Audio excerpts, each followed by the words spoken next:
Okay, welcome. My name is Ray Hamilton, and I will be instructor tonight. So there is a lot of material that we're going to go over tonight. I have the workbooks for everyone, and just a safety brief in case of the fire alarms going off tonight. We go down the stairs and out the exit door to the parking lot areas. And there is around a dozen websites we will try to review tonight to give you everything you need to be ready by the end of tonight to go out and sell your own house for sale by owner. Also, there's about 28 slides that I will go through in the PowerPoint presentation. And feel free to, if you need a copy of any of this, I can shoot you an email regarding follow-up material after the class. Excuse me. So we were expecting about 10 people tonight, and a few had to reschedule.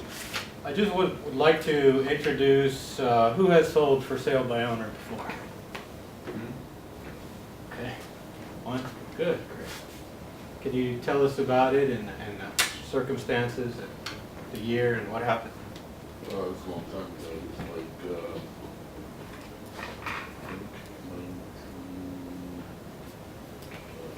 I think 93, so it was before all this stuff. Oh, okay, 93. Yeah. Great. And you were successful in that? Oh, yeah. Yeah. Great. You mean not using a realtor? Right. I sold it myself, put it in the paper, and got a contract, from Wow. the business stores. I mean, you didn't have the internet back then, so, Wonderful. so it's not a big. Yeah, was it a local house then? I was a co-op in D.C. In DC? Oh, okay, excellent. Tonight we'll talk about, Virginia, in Arlington County, mostly some Fairfax County. Anyone else? Okay. So you were able to do the whole thing by yourself? Great. Tonight we're going to go over what is the four-step home selling process. Is it possible to get copies of the book? Yeah, the books, we'll pass those out. So I can write on the. Yeah. Oh, okay, sure. Good, let's do that now, so.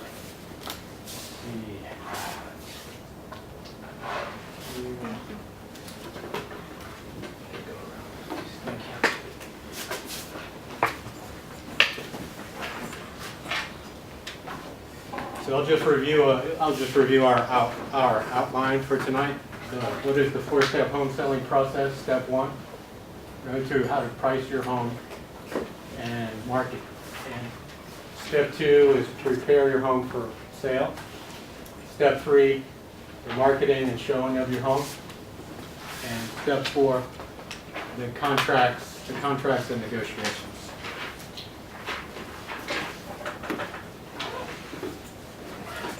So here in our agenda tonight,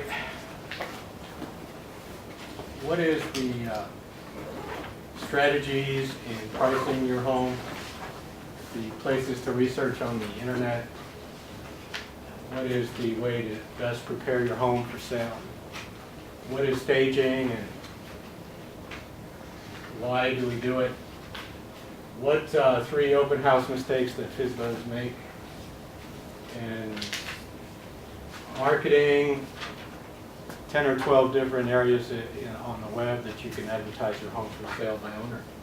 The last part would be contract and settlement. How do we get the contract filled out, negotiate the transaction to a close? Okay. Any questions on our agenda?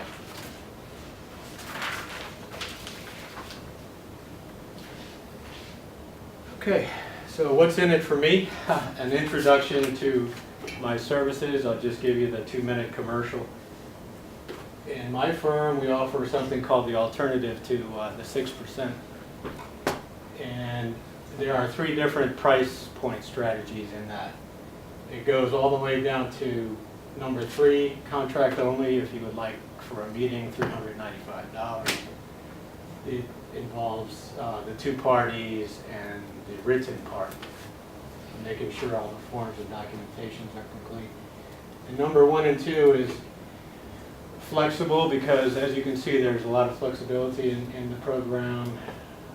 Commissions are negotiable under state law, so if I was to present a buyer contract, you might consider half of the fee, between 2 and 3% approximately, and also the second item is the full marketing full service program, between 4 and 5% instead of 6, so that's several $1,000s savings in maximizing your money. You want to get the most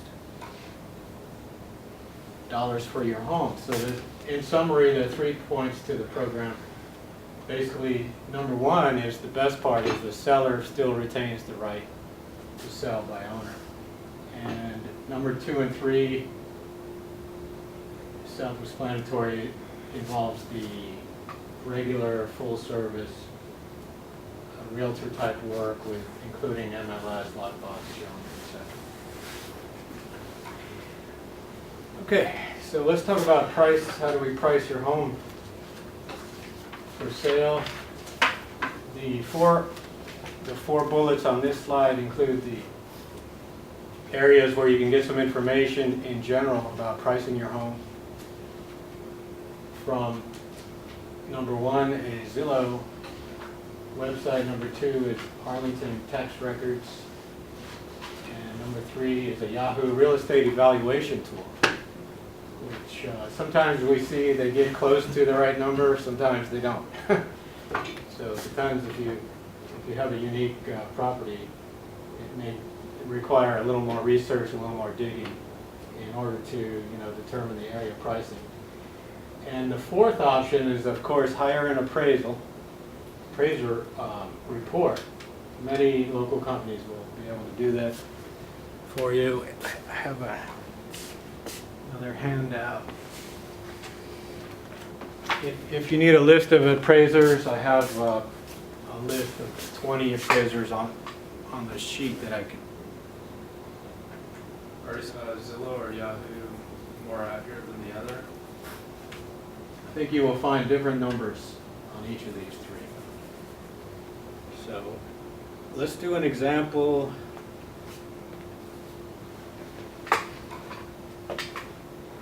Of the tax record website. Some people have searched on this already before? Yeah. Okay, a few. Okay. This is a useful site, a lot of good resources here and information on the property. Does anyone want to volunteer their neighbor's property address? It has to be in Arlington County. Either Fairfax, go ahead. 1178 North Utah, Arlington. All right. 1178. North Utah. Let's see if we can find it.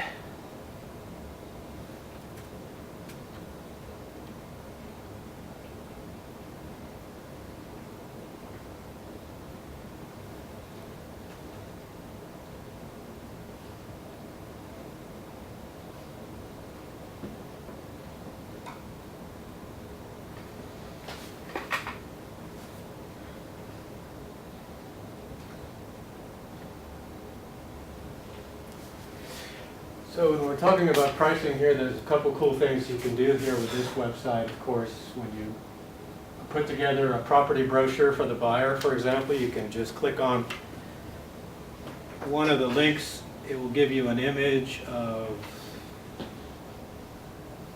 the area neighborhood. Include that in your house flyer for the buyers.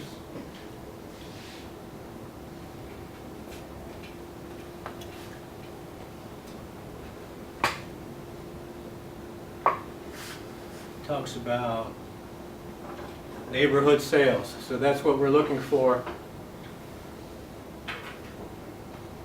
When we talk about pricing, there's an assessment value, which is usually mostly always wrong, about what to sell your house for in the marketplace.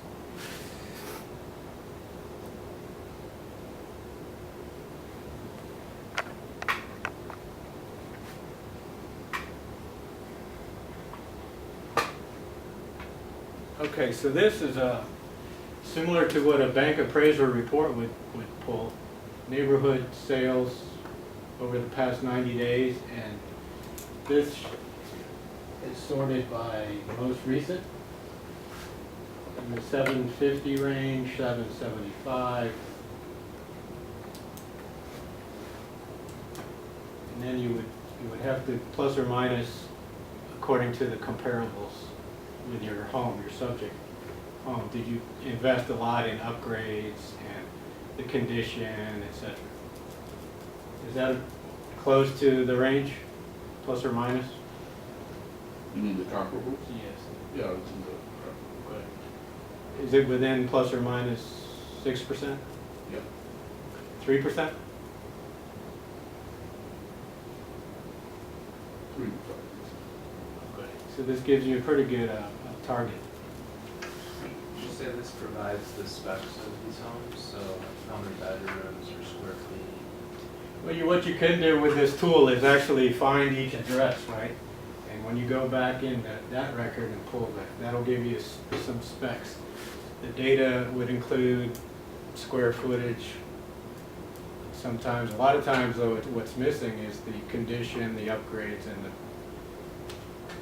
And the square footage is not always right. it's, yes, yeah. Even, Mostly, even the number of levels. if you have an addition or not. bathrooms, all that stuff is not accurate. Yeah, there's some mistakes on the tax record.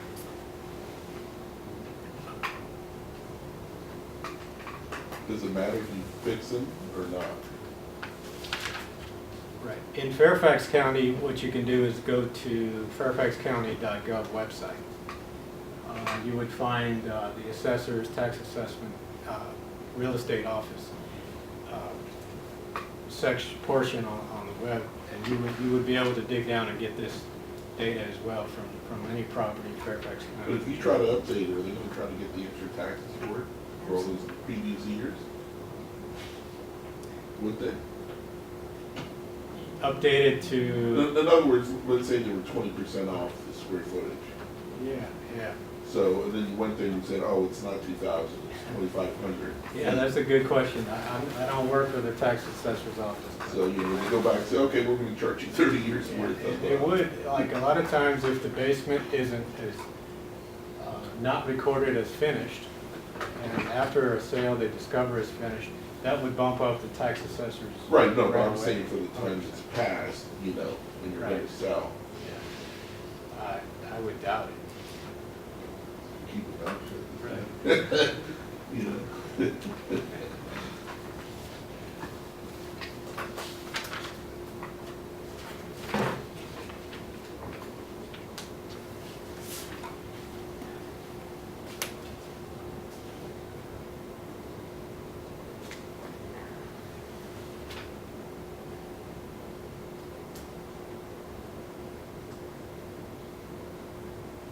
Okay, should we try another address?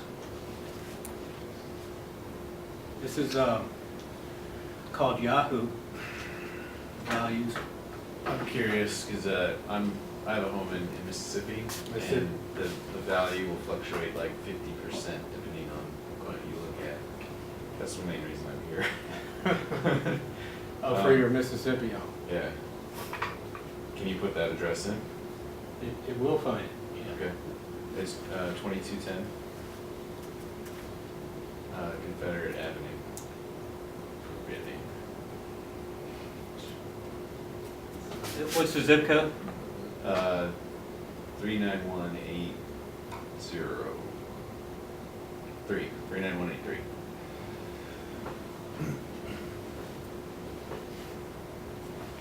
Oh, did not find it. Well, It's- is it a? No, it's not a new home at all. No. Never mind. Now, did you wanna see how accurate this was with the county assessment, how this one? How this one Okay, says- let's go back to 1178 I'm just out of curiosity to see what it says. North Utah.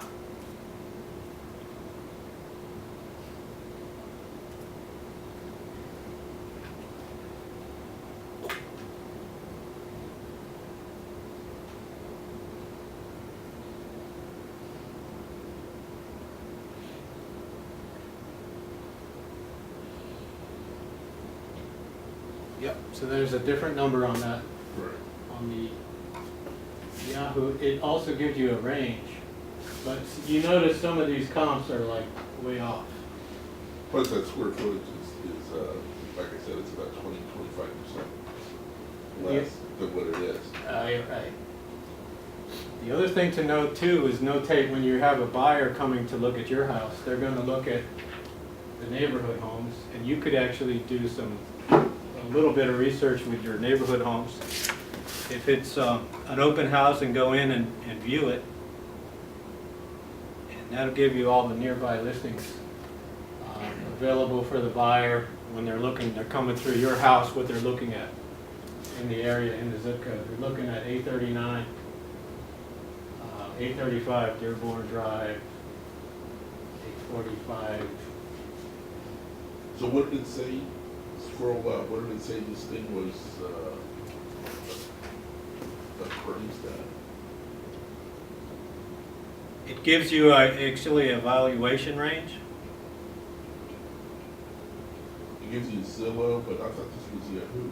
Yes, it is a Yahoo. So what is the Yahoo estimate? Is it the Zillow estimate? No. Let's go back to that.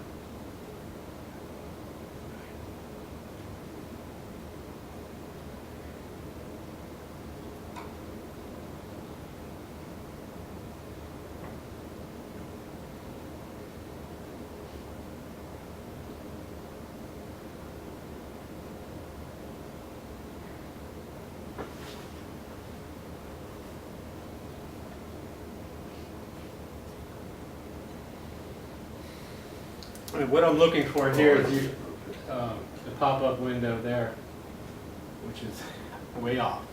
Yep. Okay. So that's the second good source, and a third good source.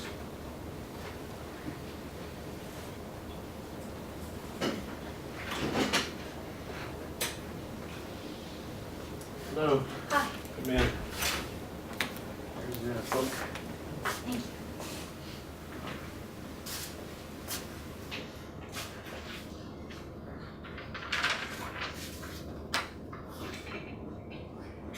Would be a website called homesdatabase.com, which is the local realtor MLS multiple list service. Also linked to the realtor.com website. That'll give you a search for your neighborhood homes, competing homes to your home, regarding pricing.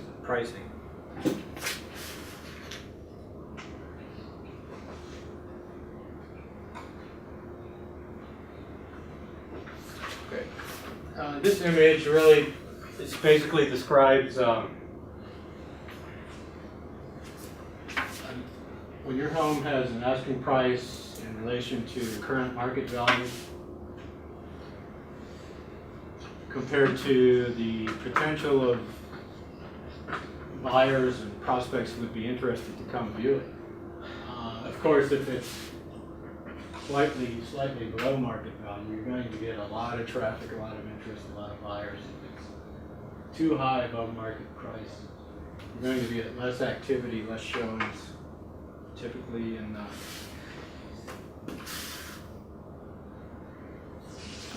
the second step of pricing your home, we want to look at the economics of the area, the macroeconomics, the microeconomics.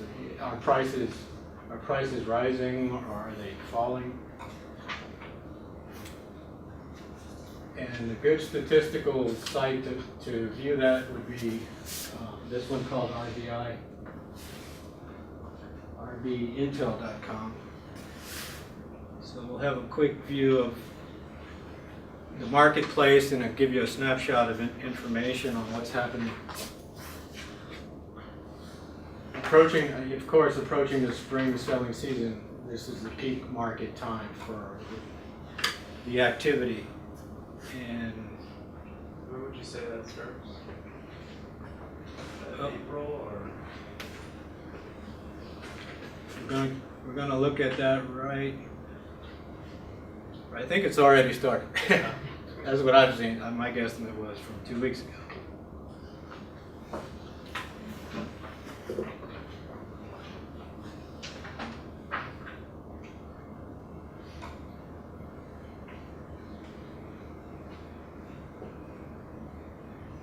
you scroll down to the bottom right portion of the page,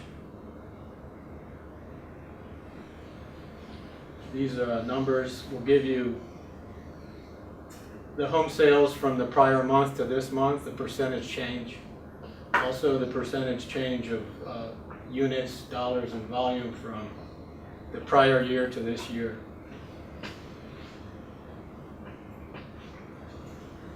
When we're talking about the timing of the market, like mid-February, pending the huge snowstorms, if buyers can start coming out of the woodwork, it goes up. March, and then it'll go down. And after summer, fall season.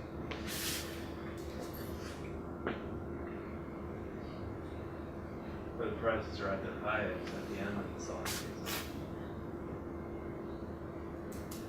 Are you looking at the median price? So if you wait till May, you might get the best price. Instead of selling at the start of the high season. Yeah. That bar is actually just a moving average, so it indicates that the home price is at current year.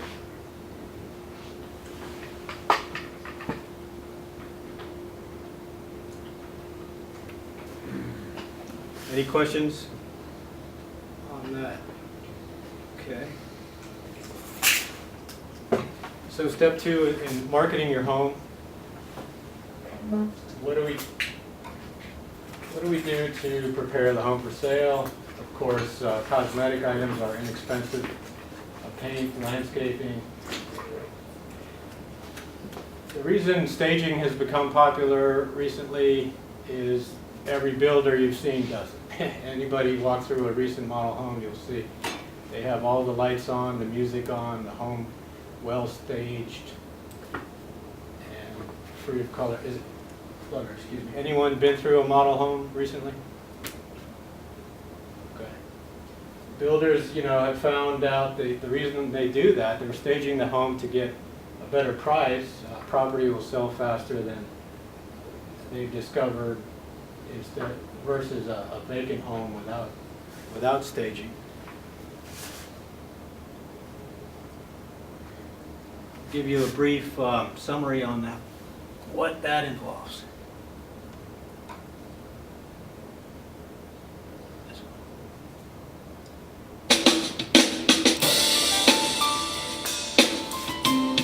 Short clips, so we're going to look at maybe 4 or 5 of these tonight.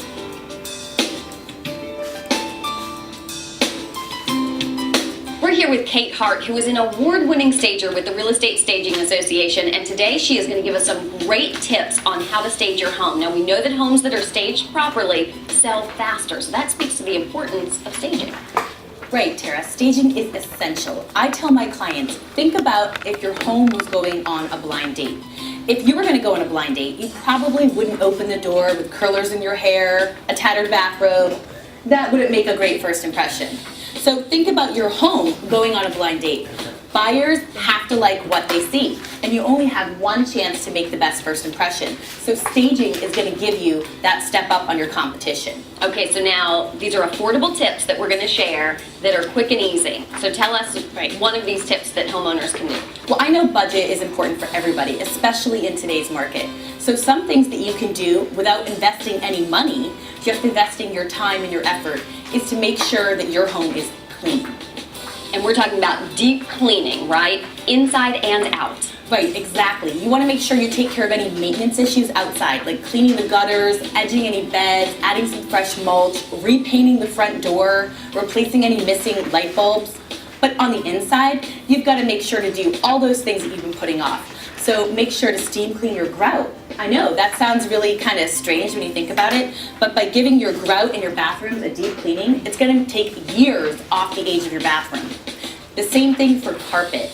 Nobody wants to buy someone else's dirty and worn carpet. So if you've got hardwood floors under your carpets, by all means, rip the carpet out. Hardwood is going to add value to your home. It's equity in your pocket. but worn, stained, and dirty carpets, those are turnoffs for buyers. Okay, so another great tip, we're talking about decluttering. How easy is that to just go through your house and get all of the little stuff up? Right, I think one of the misconceptions that today's home sellers have about staging is that it has to be expensive, that you have to go out and buy new things to showcase your home. But that's really not the case. Really, by packing up personal possessions, you can make your home look lighter, brighter, and more streamlined. So I kind of have some fun rules I like to tell my sellers. And that's number one, remove anything with eyes. And what does that mean? Well, what that means is pack up the family photos. We're not selling your children. We're selling your great big spacious family room. Or we're selling your mantle. We're not selling your trophy collection in the office. We're selling those fabulous built-ins. So go through your home and anything with eyes, Beanie Babies, Barbie dolls, refrigerator magnets. You'll be surprised by how many things you'll find. Pack those things up and instantly your home is going to feel less personal and more streamlined. And how detrimental is it when a potential buyer walks through the door and they have a bad first impression? Well, you can never take back a bad first impression. A buyer is only going to offer you less for your home if they make an offer at all. So what I tell people is take control now of how your home is presented. And it's never been more important than in today's virtual world. 87% of buyers are going to go online and look at pictures of your home before they even pick up the phone to call a realtor. So staging your home when the buyer comes to visit, but also staging your home for the photos online is going to make sure that your home is on that buyer's must-see list. Kate, thank you so much. These were great tips. Hopefully all of the potential buyers and sellers out there got some great ideas. Thanks for joining us.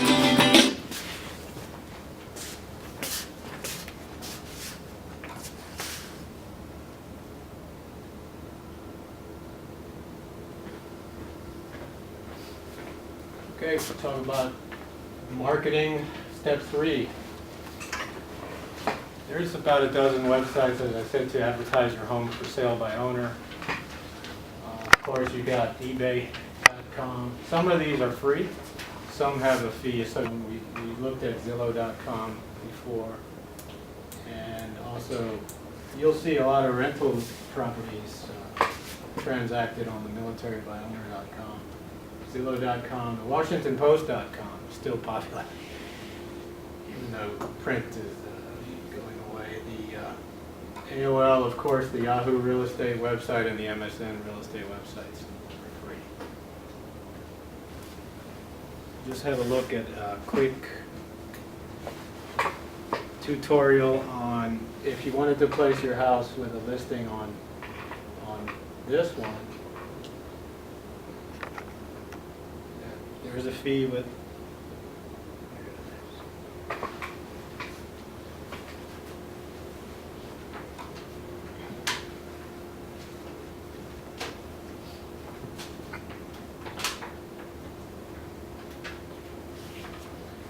so as you can see, that's not a big investment to have a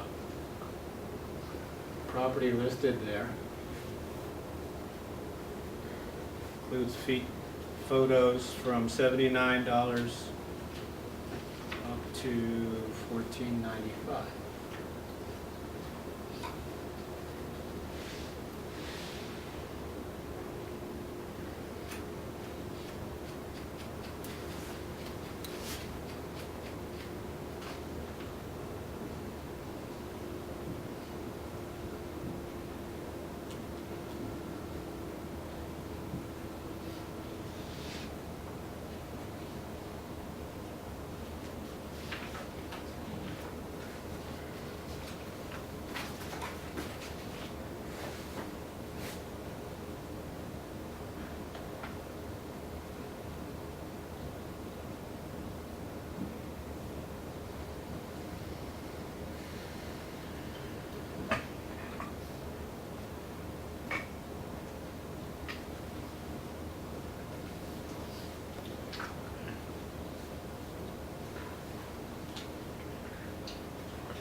And also in step 3, marketing, what happens if you run across a buyer and they have an agent in tow? So this is also negotiable. You might offer 2 or 3% to the buyer agent if you add that to your sale price. So there can be 2 prices for your home. There can be 3 prices for your home. You might have a for sale by owner price for your home. You might have 2 or 3% priced higher in order to accommodate that transaction, if you allow that. Any questions? I've got one. Yes. If you are, what's the difference between just telling the potential buyer that they're gonna pay their own agent? If I was selling my home, I didn't hire the guy. You hired him, you pay him. Why get involved in tacking that onto the price of the house? I mean, it's the same thing, but. Yeah. Well, okay, well, that's how they would typically be compensated. Of course, that part is negotiable too. So the buyer can offer to pay them independent of that sales contract, if they would like to have a buyer agent helping them with the transaction. Right, so there's some different 2 or 3 options involved with that. What do you determine as a buyer agent? Well, they would They have, have their own contract with them, right, when they sign up? correct. Do they have to be forthcoming that they are a buyer agent already under contract with the potential buyer? Yeah, oh yeah, of course, they would be disclosing that to you, because you didn't sign any agreement with anyone. Right, correct. So you would be representing yourself. Mhm. And then they have actually a written form they would present to you stating that they're a buyer agent. Well, what part of the negotiation does that pop up? That comes up right away, as soon as the offer is submitted, or even during the walkthrough inspection. Okay, good questions. You see a lot less traffic if you only offer 2% versus 3%. In this class, we're studying FSBO 101. So we're not talking about the multiple listing services. If you were to generate your own buyer, 2 or 3% is irrelevant. Okay, and then you can, tonight you have a contract in your package, you can write an offer and sell your house tonight and go to settlement without the 2 or 3%. What we find is buyers, maybe 90% of buyers though, do have a relationship when they're out shopping, house hunting, so they might bring a buyer agent in tow. Does that make sense? Am I correct in my assumption that you, as a seller, though, you're not responsible for paying anything to the buyer's agent? Buyer agent. Is that correct? That goes back to, yes, what he was saying, the question that you have a base price, Yeah. for example, 500,000. So that's what you agree to sell your house, the buyer agrees. And before the contract is written up, the buyer agent can come in and say, okay, let's write it 2%. If it becomes 510, you would net the same money, correct? Oh, I understand. that. Yeah, and then at the It's just settlement. If I was the buyer, I would go nuts over that. Yeah, the buyer, Or the agent, I'd want it though. The agent, of course the agent wants it. the If all buyer, houses were sold 2% higher, just Yeah. because of that. the buyer may not have an agent, may, disassociate themselves with a buyer agency agreement. Generally, they've signed a contract. They did. 6 months or a year. Which is also a negotiable contract, so it's between the 2 parties. They have a right to fire their agent. They have a right to hire their agent. So, If you are selling your house by yourself and you make it known to every agent that walks through the door that you're not paying them a dime, it would seem to me that the natural course of events would be that they wouldn't be steering any customers your way. yes, They're not gonna make any money, why would they bring somebody around? right. Well, that goes back to the 2 prices for your house again. One example is without realtor, 500,000. If you were to entertain a contract with a buyer agent, it can become 510. How about you hired and you paid? That's what I like. Well, that's actually, isn't that what the buyer's doing if Well, they that's agree to fine, the let higher it be price? just between them, between the buyer and their real estate agent he hired to Yeah. find him a house. Right. Well, the bottom line is if the net cash is the same to you, that's what you're looking for. Looking for a buyer. How would you rank the, you know, from the best to the least best up there on all those sites? Yeah, the highest best volume of hits on the sites, on the real estate, probably the top 3 or top 5 is going to include the Zillow.com, the Trulia.com, you know, with the syndication agreements nowadays with listings and MLSs and real estate, all the other websites start feeding off of the, so you'll find your listing at sometimes it'll be at DeLongandFoster.com, it'll be at the Remax.com. Even though you didn't put it? Only if you paid to be on Realtor.com, Oh. which is part of the multiple list service. So again, you don't have to select that, but you can, and then it would show up on all the websites. How long does it stay up there once you make the payment? But that depends, yeah, on your agreement. It can run 6 months or 3 months. What do they give you as far as marketing, these sites? Oh, they Each give you one a- different, or? Yeah, well, they give you a web presence. That's it. That's it. You know, another way to get a web presence, if it's free to you, that's even better. So private sellers can get a for sale by owner free website. If you try this and click on to the lower part of the page,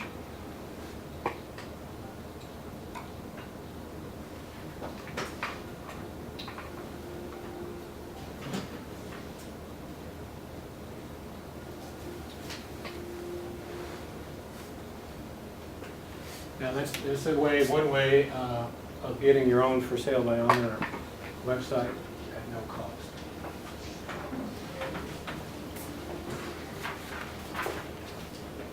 Have you heard of an outfit called Redfin? Yes.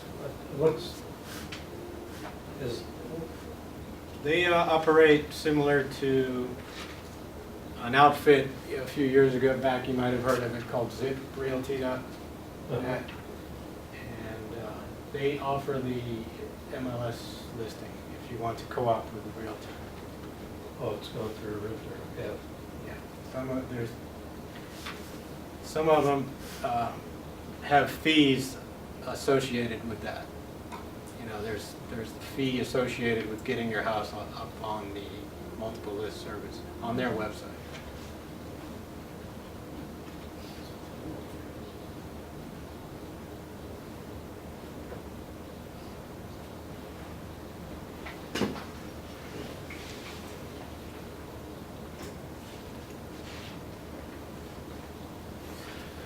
Okay, let's talk about some caution with the buyers approaching you and the for sale by owner advertising, and when you're entertaining prospects at your house, how do you know if you have a qualified buyer or an unqualified buyer? I've seen this happen where you have a buyer with a buy owner who ties up the home for several months in a contract. It can be tough to get out of. So you want to make sure to do some homework and study that you do have a qualified buyer versus an unqualified buyer that can take up a lot of your time if they're just wanting to view your house.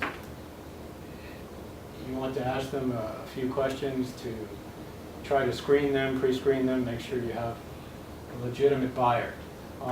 90 to 100% of buyers today in the marketplace walking around house hunting or house shopping will carry a lender letter with them. So you'll ask for that. You know, have you been pre-approved or pre-qualified, and do you have a bank lender letter with you? If they don't, then you might ask them why not. Now, isn't there different levels of Yeah, the the- quality of the lender letter. pre-qualified letter? So what are those? Yeah, that's a good question. When you're a home buyer out shopping, there's two types of lender letters that I've seen. One would be called it's written on there as well, it would say pre-qualification letter for the buyer. Like Mr. and Mrs. Buyer is qualified for $700,000. And the second one, which is a stronger lender letter you want to look for, is one called not a pre-qualification letter, but an approval lender letter. Approval lender letter from the bank. When a buyer is carrying one of those around, they've gone through some pre-screening pretty well on three main areas. You know, their income, their debts, and the credit report. So any loan officer will not generate that letter until they've dug into that information from the buyer. So that's what you want. That's the better one. That's a strong one. Good question.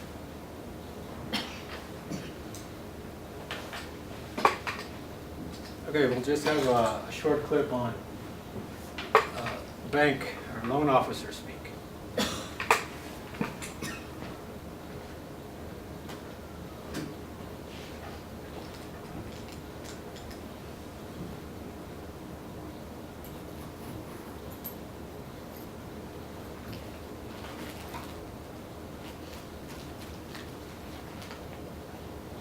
All right, how to become a first-time home buyer.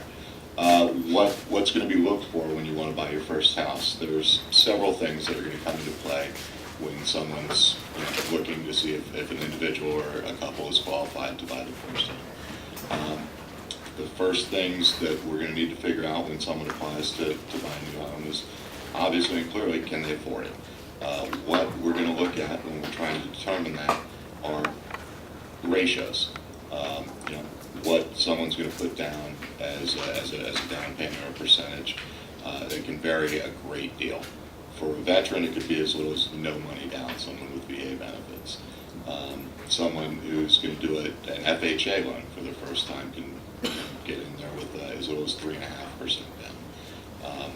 The typical loan without mortgage insurance, normally requires a 20% down payment.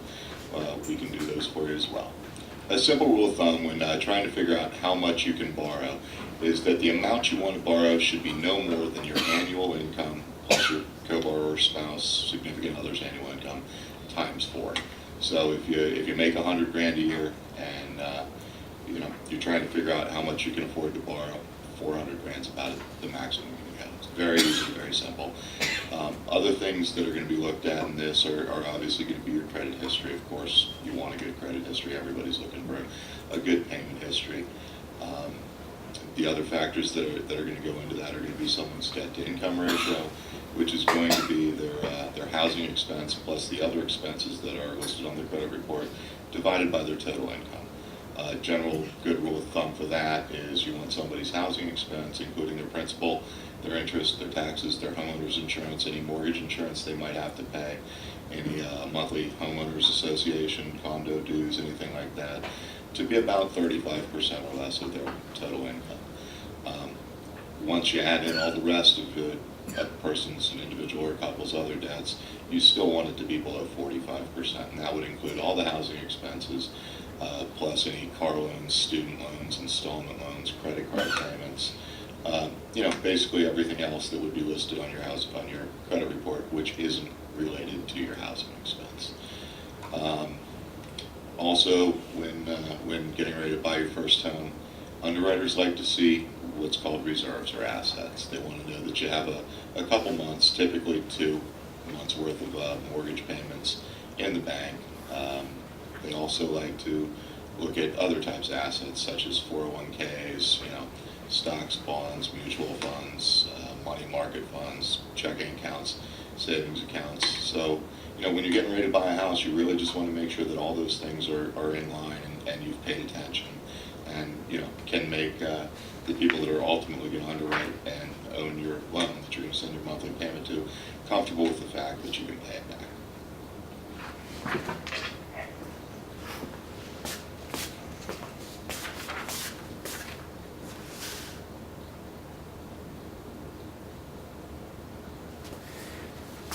Okay, next, we're still in step 3 in marketing your home. What are the 5 what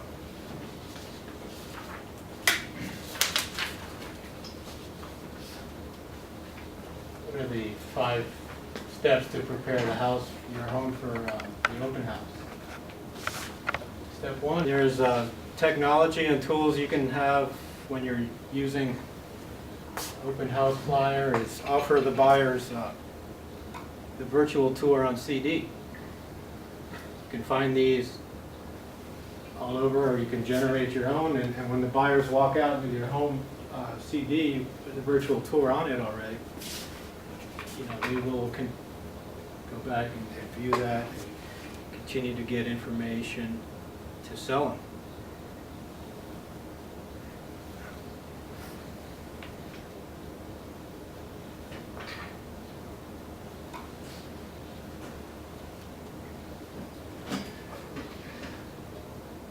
Okay. Step 2 would be advertise the open house 2 or 3 weeks prior. These websites also allow you to post that open house on the Zillow and Truwilla and others to generate some excitement before. Step 3 would be the sign-in sheet, which is actually in the package. This is very important, the follow-up. Because you're going to have prospects in your house. They may not buy it coming through the house, but you can find in your package the guest registry form. And this would allow you to do some follow-up and make sure it looks like this. So at your follow-up, you would determine if they have some interest. Do they want to write an offer? Can you invite them back for a second showing? There is another incentive in the package which is optional, it's not mandatory. Home buyer warranty program, which is a small incentive to the buyer that they'll find some value in that compared to a house that doesn't have a home buyer warranty program. The signs 3 days prior, and step 5 is unclutter the house. So what are the 3 mistakes that for sale by owners make at open houses? You can generate low traffic at an open house, or you can generate better or higher traffic at an open house. One is done correctly, one is done incorrectly. With one sign in the grass, it's a little bit difficult to get the number of viewings. You can actually get 15 or more out to the main intersections to drive some traffic. If you're way back in a subdivision or your home, you can view the signage codes, which is important in the local townships. For example, Vienna, they're very strict with the signage and the signs. So you would look at the website to get their rules and regulations. You don't put the signs out in the median strips at intersections, etc. They'll come and take them down the same day. The second mistake is not sending out invitations for your open house. You can generate more activity to your open house easily now with the website. You can just follow a few clicks and mail out to your current neighborhood. Somebody in your current neighborhood may have a buyer that they know who's interested to buy in your neighborhood. You can target surrounding neighborhoods with a mail out. What would be the main question to ask in marketing is who would be your ideal target market? And in the move-up market, for example, we found 20 to 30% of buyers, when they're selling a home, they'll be moving up to the next target market price point. So this is another tool that's easy to use at the USPS.com. And it just finds your home, and it can give you geographically surrounding zip codes, anything that you're looking for in terms of marketing, advertising your home with the flyers.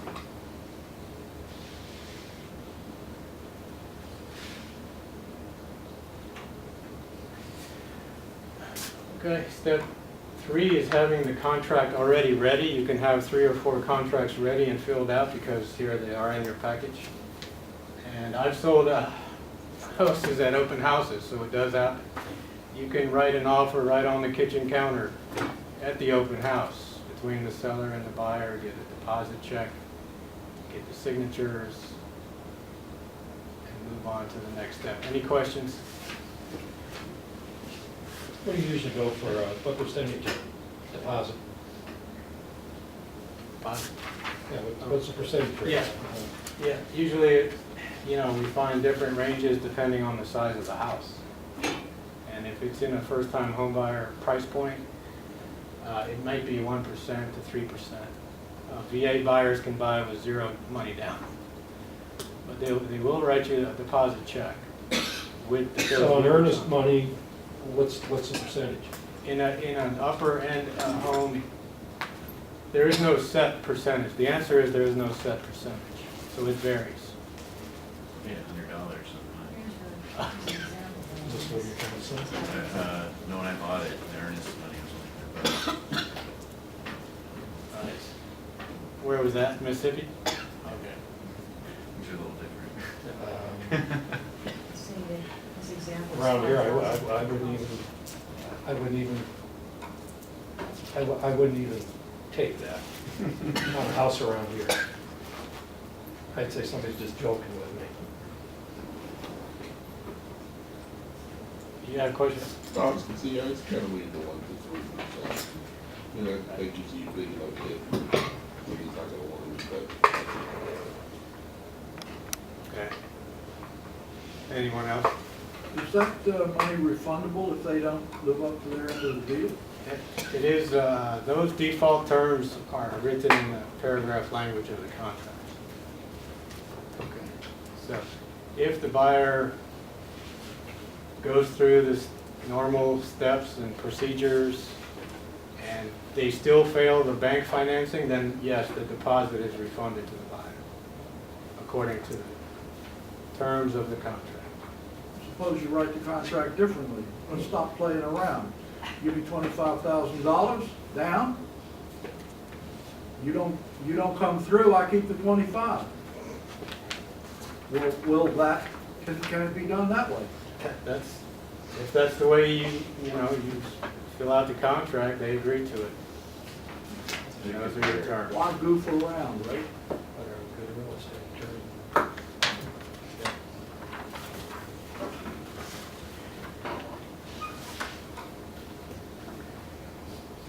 Okay, when we're talking about marketing your home and you have a remodel project in mind, so what is the best ROI, return on your investment? You know, according to the studies done for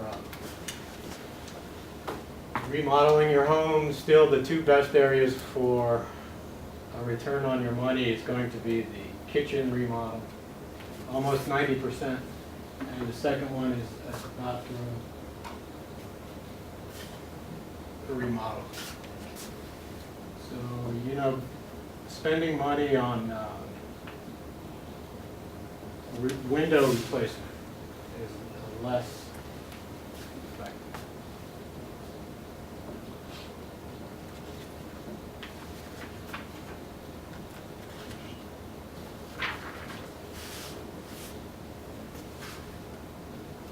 Okay, let's dig into some more into this package that we have. You can see a 10-page contract, which you can, it used to be, what in Mississippi is a 1 or 2-page sales contract agreement. And here, typically, a 10-page is Northern Virginia. It used to be 5 or less. And it keeps growing. Builder contracts can be 35 to 55 pages long when you approach Richmond America Homes or Pulte Homes.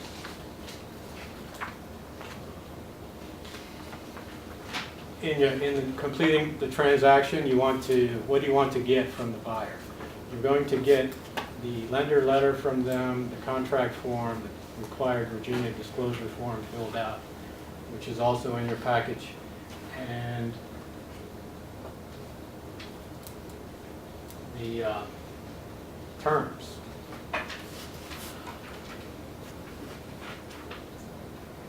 So the question is, why do we have 33% fallout ratio still? 33% of contracts which begin actually fall out, so they don't make it to settlement. They go through this pending phase. So you can come to an agreement, whether it's for sale by owner or realtor contracts. Statistically, you can have 33% fallout rate. Then you have to start all over again. So people, both sides, invested their time and money. And what are some ways, to try to reduce that or to better your odds to get the transaction to a closing, to a settlement? What I do is I always try to verify and confirm that these steps, there's multiple steps and timelines involved that take place after the contract is signed. You need, keep an eye on closely following up and doing your verifications. For example, there's maybe 5 different inspections that take place in a transaction in the pending status. What they have is a home inspection condition. They might have a title inspection condition. And each one of these might have hiccups that both sides have to overcome on the way to a settlement table. The third thing is an appraisal issue. What do we do with an appraisal issue, whether it's too high, too low, or at the right amount? There's a fourth thing that happens mostly with single homes, termite inspections required by lenders. Normally, if it's a condo building, condominium in the 4th floor or above, they usually will delete that one, and they would also delete the survey, which is for the lot. The buyer and the bank want to know what land comes with the house, so they're going to send out the survey guy to do their inspection, have the report. All these things are delivered to your settlement company, so your title company. There's hundreds of them around locally. It could be names you've heard of before: RGS Title Company, MBH Title Company, your own personal real estate attorney. So, Are you required to use one of those? what of what? Title company or survey company? A survey. Oh, you have a single family home? Yeah. Yeah. The requirement would be a real estate attorney at minimum, I would recommend. So you can pay a flat fee to an hourly rate maybe to them to make sure it goes to closing correctly. You're going to have legal documents prepared and signed, so there's going to be the deed and other things, loan documents to the buyer. So I've seen them always use 100% either a settlement company or a real estate attorney in Virginia. Some states don't require a real estate attorney. Some states can use a settlement officer to do the title closing. That's Virginia. And that's Virginia. Yeah, Maryland and DC. And then you have, recording and the courthouse and the land records, the certification, those have to be done. So, well, you mean thinking of doing it by yourself? No, I was just curious as to who's paying for all of this. Yeah. It's customary for sellers or buyers, whatever the lender said. Yeah, let's talk about, we'll talk about closing costs quickly for 2 minutes. The closing costs, there are closing costs associated with the seller side and the buyer side, even without real estate involved. You might guesstimate a 1% on the seller side.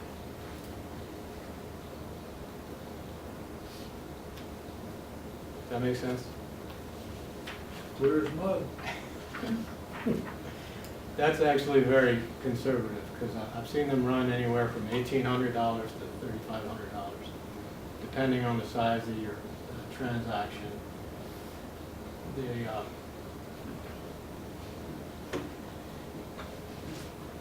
settlement costs are all covered in something called a HUD-1 statement, which is a 2-page document that the real estate attorney will review with you at closing time. So they'll break it down every item, line item by line item. I've got a question, if I could ask it. Yes. I bought a house many, many years ago, back in '84. When I bought it, it was sold by a troika of people that had a real estate agent working for them. And they got us a loan. They took care of the whole thing. But we're selling in FSBO, for sale by owner, it's not, my expectations is I'm not gonna be out trying to get anybody a loan. That's something they're gonna have to do. Right. And then there's the question of paying points. I mean, initially I'm thinking, no, you know, you've Yeah. heard the old expression, hey, you've got a gold mine here, and when I sell it, I want the gold and not the shaft. All right. That's a good point. In your package, actually, in the contract forms that you have, it'll indicate whether you want to, you know, input seller subsidy or not. So that's a negotiable item. And If you're input willing to pay. seller's subsidy, It's called sticking you up. If you're going to offer closing costs to the buyer, you write in that amount. Yeah, which is, could be zero. pay his real estate agent and give him something on the side to buy the place. That sounds like a great idea, doesn't it? What percentage of FSBOs go to contract, final contract? Or in Northern Virginia? Yeah, I've seen different statistics on that, measure anywhere from 2% to 42%, because it depends, you know, some owners have done it before. There's all different levels of expertise involved. With a lot of attorneys around here, right, Capitol Hill, they just can breeze through it. And let's talk about what happens if you have a low appraisal on the home. So you don't have to give up the deal right away if you have an appraisal that didn't come out to the value. There's 4 options the buyer can select. Number 1 is negotiate a lower sales price. Number 2 is to dispute the appraisal with the lender, and you can do that with, I've done it successfully before. You just have, you know, get your backup documentation showing them the proof of the comparables, home sales that you found on the website that maybe the appraisal did not use or did not put into their report. Sometimes the appraisal will have the wrong comp listed in there to come up with an evaluation. You can, the buyer, third thing they can do is get a new appraisal with a replacement lender. And the fourth thing they can do is make up the difference in cash to continue to the transaction. Good. Any questions on that? Okay. Yeah, I meant to ask. Is this a standard Virginia sales contract? Is it vary based on the agent the buyer is using? That one is the standard Virginia. So there's just one out there. It's not like we can find a better one that'll better protect us or someone else. This is the one. This is not a required form. You can use your own. You can use your real estate attorney might recommend to use his own contract for you. This one's the standard one that people default to. Yeah, but you can just mark it up, that's what I was thinking, just mark it up, scratch, add.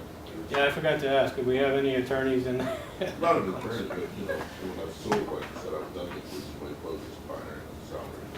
You just write down, or where there's points, you can add 1, 2, 3, 4, you know, put in your own contingencies. You have a question? And they'll do the same. Did you have a question? I just wonder, are you going to have a break? Yes, we can have a break, or you or finish up. Take a break when you feel like it. Oh. We're actually almost done, if you can bear with us 5 or 10 minutes. And if you need to, go ahead for, it's open door policy. If you need to go, you go. There's restrooms out.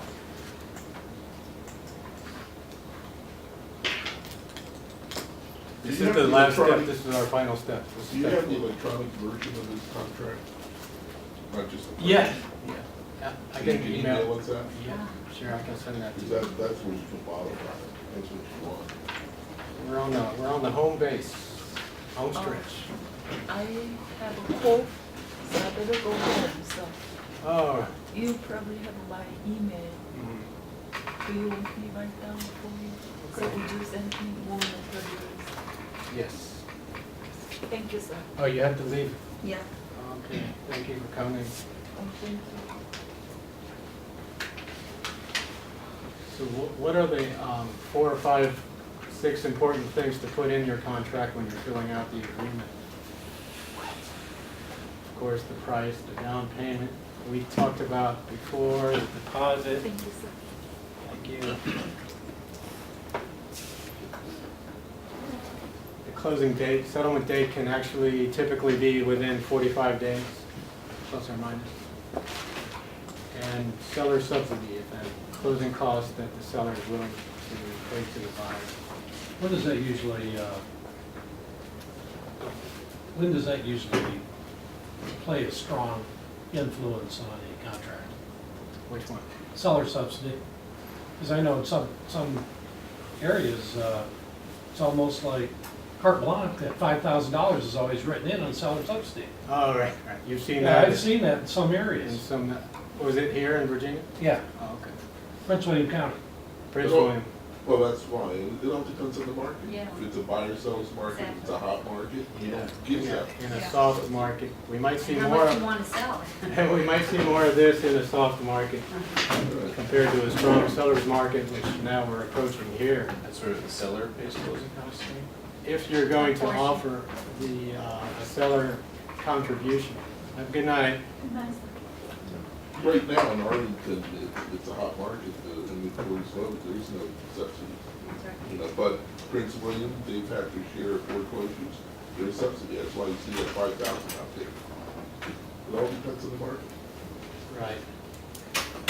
And don't forget this last item, which is the fixtures included in the purchase price. If you want to throw in the washer and dryer, or the crystal chandelier, or the lawnmower in the garage. So there's no confusion later between the buyer and seller. Get it in writing. The hot tub, some people leave that out of the sales contract. I'll go back to bite them. If you don't list the fixtures, what's the assumption that you'll leave behind the curtain? Or, No, even that you would check off in the agreement. That the window covering, yeah. If it's nailed down, it comes with it, you know. Is there a statute of limitations on that or something, you know, like they don't come 30 days, it's yours? Usually the That- appliances and stuff like that. I'm sorry, what? It's usually the appliances that you have to Appliance. put in that. Yeah, the kitchen. Well, the deadline is the closing hour, you know, the settlement hour, Yeah. closing date. You turn over the keys, and they get what's in the house. No question. So my home is technically a 3-bedroom home, but it's really 2 bedrooms. So the third bedroom is really a living room, but it has a closet. I don't know if you see any of those, but I was wondering what strategies I could come up with to overcome that. Oh, yeah. Because everyone says I should list it as a 3-bedroom, but anyone who walks in there is going to know that that's not a bedroom. Oh, okay. Like, is it a good sized room? You can put a, It's a living room, but it has a closet. oh, you could fit a It has a king coat size. closet. A coat closet. It's a single house? Yeah, Okay. I would Listed notate as 3. it as a bedroom. listed as Or 3 do you anyway. have another? Is there a living second living room? No, I Yeah, mean, you- not really. Okay, No, so it's a there's- 3-bedroom without a living room. There's not a room that I could look someone in the eyes and say that's a living room. Can you stage Not it worth your time. differently? I wouldn't call that. Can you stage it so Right. it looks So- like it's 3 bedrooms? No. Not worth your time. It's been done before, but the You're just gonna take realtor, off a buyer and he'll just walk right out.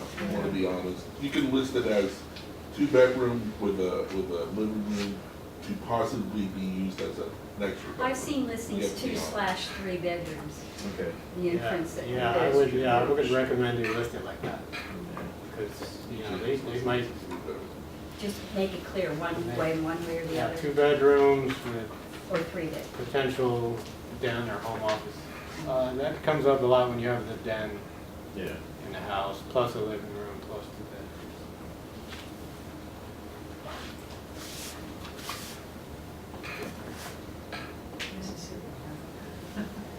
There are no less than 3 bedroom homes, Oh, except for mine.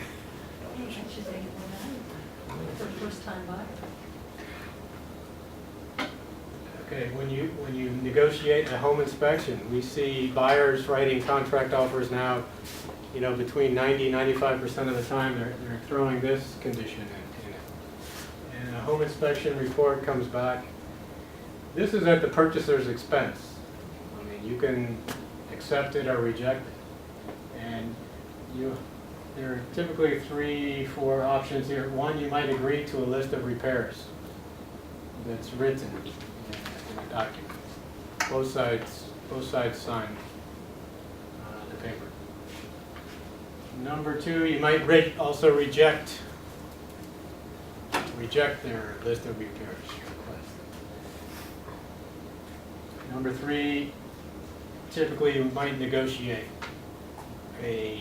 what's a fair outcome to their list of issues.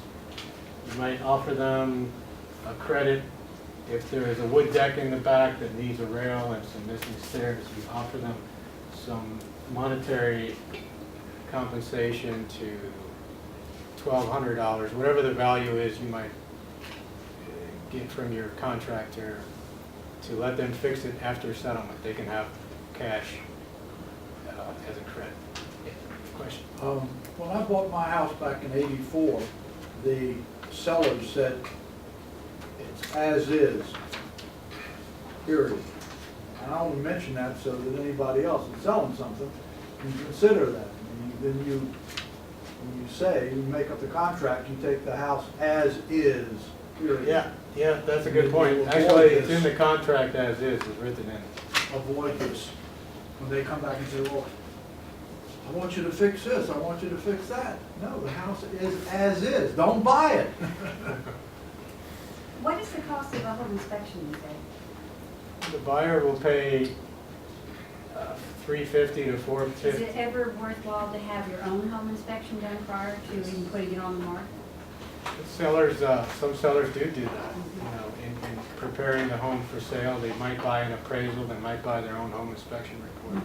I wouldn't do it because they're not gonna believe your report, you know. so Well, it's just for you to see what may possibly be.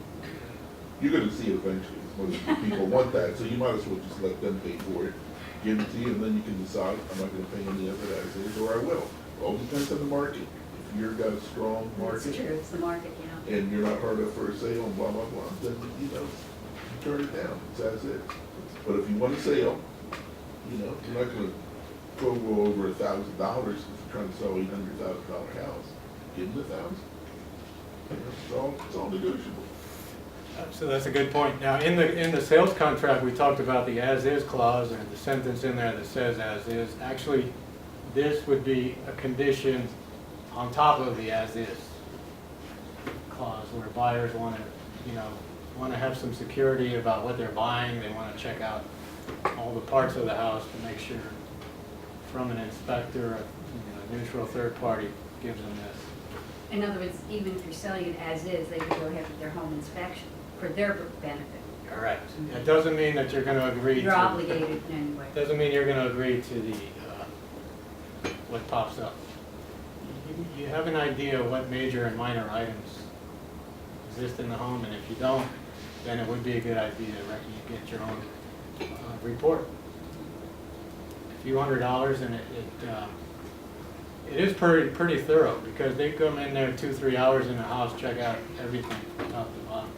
Then you get a 50-page report with a summary of the top 12 items, major items, minor items, what potential issues there are.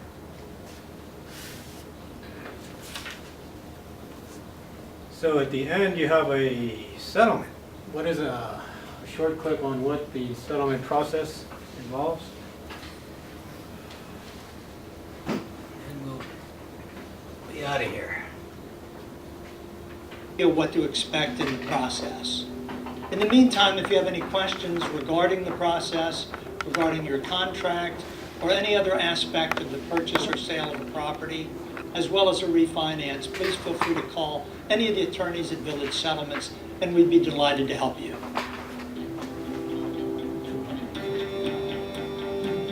Hello, folks.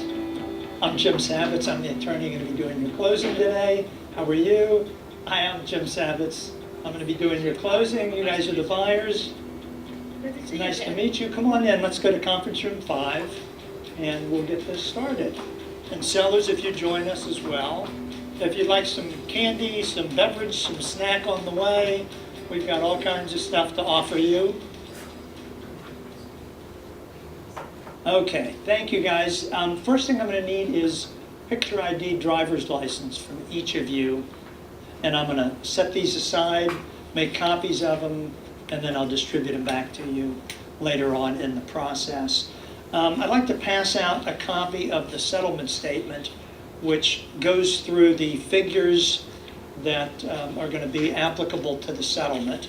And I've got one for each one of you. Basically, what we're going to do today is we're going to review the settlement sheet, which includes the costs for each of the parties. We'll go through the buyer's side as well as the seller's side and show you your bottom line, which is that's how much you're getting, and this is how much you'll be owing. And as we go through it, if you have any questions or problems, let me know and we'll get those solved and explained to you. When we finish, you're going to wind up with keys, you're going to wind up with a check, and the whole process total should take somewhere between 45 minutes and an hour.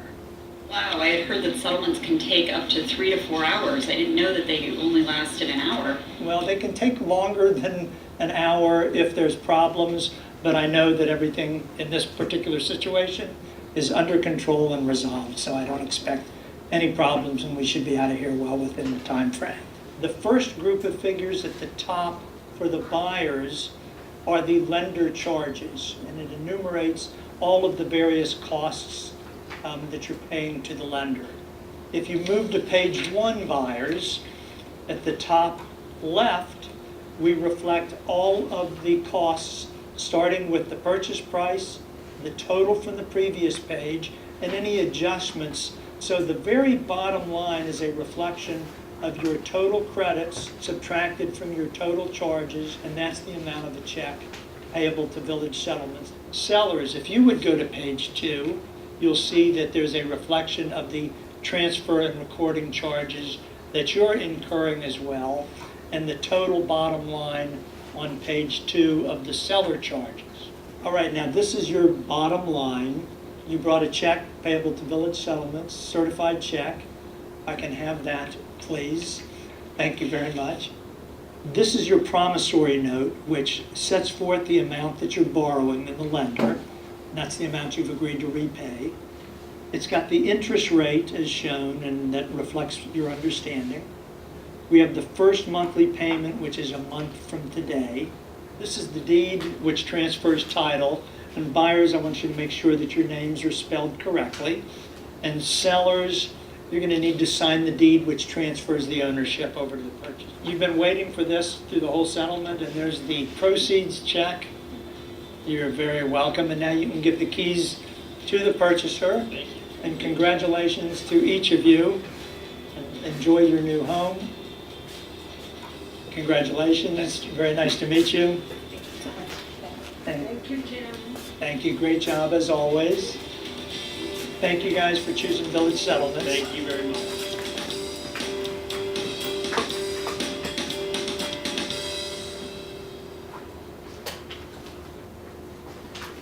Okay, any questions?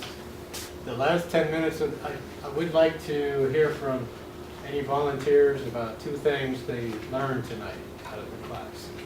I do have one question. You mentioned NBH and RGS as the title company. Yes. there any other, are those the biggest in the area? They are, there's dozens of them in almost every town, Fairfax, Centerville, Arlington, Alexandria. And can they offer legal services for the contract too? Yeah, that would be separate. That would be separate?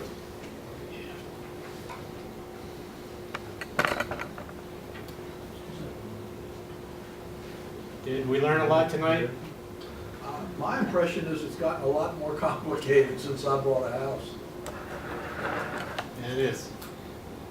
It has I gotten. think you're right. And what year was the Mississippi house you purchased? Wait, when did I purchase it? Oh, about 2 years ago. Okay. Was it near, what town was it near? Vicksburg?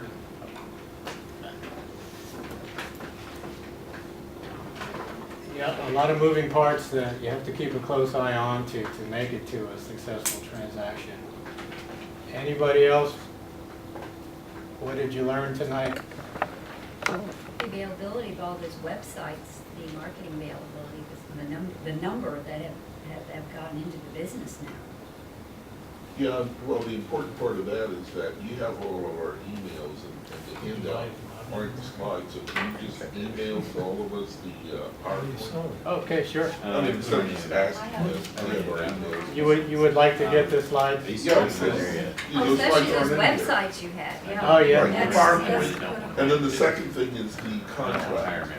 the actual contract electronic Okay. contract. Yeah, I wrote that. Okay. Is there any other forms in there that we need? When we say contract, it's all the pieces, the disclosure and everything, right? Right, should be this package Right, the entire that you can print out 22 modified, pages. whatever. What is it, in Word? It might be a PDF. PDF, yeah. Is it modifiable? If you have the right software. Right. Anyone else want to share what did you learn tonight? I have another question. No? Yes? Yes, go ahead. If there's some kind of like historical interest, like something interesting about your home historically, is that something you tell someone once they're actually serious, or something you put out front? Historical, if it's recorded, like in the Alexandria City, Old Town, you might have something significant that's recorded. Is that what you're talking about? There's like a guy named, a country artist named Warner Mack grew up in my house. And, Oh, that's a good one. That's a good one. I would use that like on in the your list, marketing. or like wait, still You someone's can prove actually. it. Even in McLean, there was, Told me to grow you know, these the things. Kennedy estate up here. I would get it right. Yeah, you put it in front. Okay, everyone ready for the quiz, right? I came in late. So there's 15 questions on the quiz. This is what we have learned tonight. How to increase open house traffic, how to target market and advertise your home, how to keep track of leads and do your follow-up with the buyers, what's needed to prepare for buyers, how do we process an acceptable buyer contract offer, what items are needed for a transaction, what tasks are we looking for in the process, where to get the for sale by owner free websites, where to advertise your home for sale, where to find information on market conditions, where to find information on homes sold, where to find information on available property prices, how to price your home according to the market, alternative marketing avenues, and thank you for coming. One question on this contract here. You said we could just use it, but isn't it stamped, Realtor, so don't you have to like scratch that out or you can? Well, that part is just optional, it's not required to fill in. No, like it's got the trademark or whatever on the left-hand corner top, it says Realtor, I mean, Yeah, it does have a logo on it. don't you have to, That's- if you were gonna use it as for sale by owner, don't you have to like wipe that out or something? Oh, yes, you would want to, take out $5,000. And the address and those kinds of. Well, I mean, I'm just talking about. This can be actually purchased, can't it, at Staples? Yeah, a lot of times you'll see that Regional sales at contract. Office Depot. Oh, that's Staples, yeah, that's the alternative. Have you seen that the for sale by owner market has increased tremendously? Because this seems to be a new phenomenon, like it started 5 or 6 years ago, maybe 10. Yeah, again, it depends on market conditions, you know, are we in a hot market, a soft market? It's a little bit worrying, though, when you say that only 2 to 40% actually go through. Yeah. That's a little scary. So, Yeah, yeah, so hopefully now location, you're location. more prepared to tackle this Let me project. ask you a question. We have a house in a neighborhood that they put up $1.3 million houses. Most of the houses are appraised at about $500,000. So we've got these bottom fishers coming through. What do they usually offer for a house? All these quote unquote investor. Oh, yeah, you have to be careful with, when you do put up your for sale by owner sign, you do attract these investors. Sometimes they're offering you 70% on the dollar, which they're looking to get a property with a 30% discount. Mhm.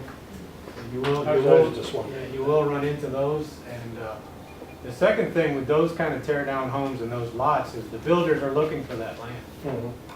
and they will give you whatever that lot evaluation. We're putting our own house up on it. Yeah. You know, the value of the land itself with a tear down house on it can fluctuate. In Arlington, is it? It's in the McLean district, Oh, okay. Rachel district. Yeah. Arlington Falls Church.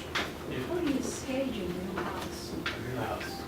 Yeah, they actually, companies who offer furnitures that rent, including the window treatment. That is an investment in that, Yes. big time. And also with those lots, I've seen them run, you know, on average, $500,000 Fairfax County. Arlington can be a lot more. 600 McLean. Some lots, only a builder lot, you know, might sell for $800,000 or more. It can be from a half acre to 2.5 acres. Just before you start, maybe. We're getting real close. I've seen some You stuff found online one? about. What's that? A building one. We've had this for 25 years. Regarding signage, I've seen some stories online of homes being declared illegal and taken down. Are there any illegal for sale by owner signs in Virginia? Signs? Yeah, signs. Like, is there a specific kind of sign we need to use, or is it? Well, no, we were talking about placing them out for your open. Right. So, I mean, if it's on your property, then you might have no problem. Unless there's a homeowners association rule against putting a sign in your own. Thank you. We give these to you? Okay. That's right. Yes, Collect on that. yes. Thank you. Have a good night. So we'll expect the email, tomorrow? Email that? Okay, sure. Okay. Thank you. Thanks. Thank you.